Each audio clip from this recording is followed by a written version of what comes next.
Ayan mga amigo, kahit naulan, nagtatrabaho pa rin sila.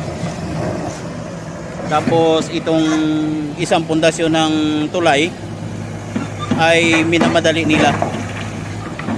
Kasi ngayon pa dumating lahat ng mga materyales nila, kaya ngayon din sila nagsisimula sa pagtrabaho.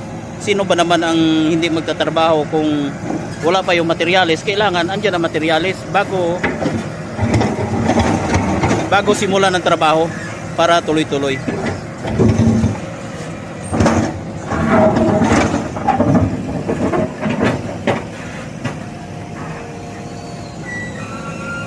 Yung pagbubuhusan